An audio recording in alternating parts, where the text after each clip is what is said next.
I was thinking, because you've asked me to talk about inequity and the subject of asset management and asset leadership, about something that happened my first month or two as mayor of New Orleans.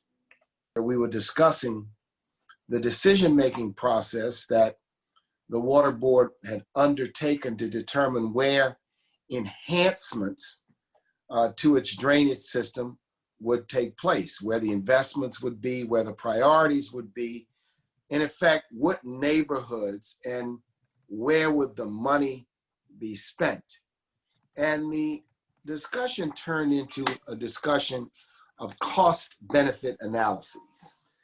And the presenter said, well, we look at the value of property that would be impacted by a flood or a storm, and where the value of the property is the highest, the potential damage would be more significant, is where we prioritize the investments in, quote unquote, your drainage system if we're going to support it.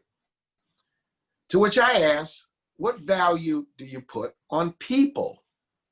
Because in a system like that, wealthier neighborhoods would always get ahead.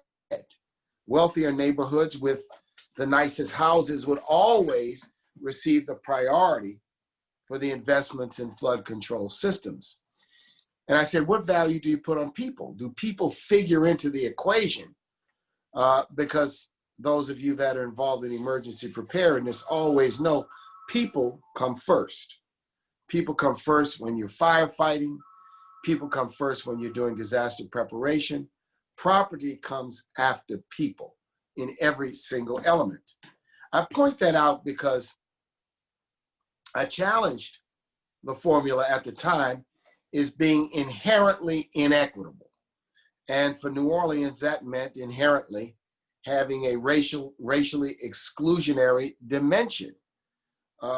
We are at a point in time in American history today where with everything we do, with many assumptions we've taken, with many decision-making matrices, I should say, and decision-making equations that we've used, we have to challenge whether those systems are inherently inequitable from a racial standpoint, and think about how and why, in many respects, we need new thinkings and we need new systems.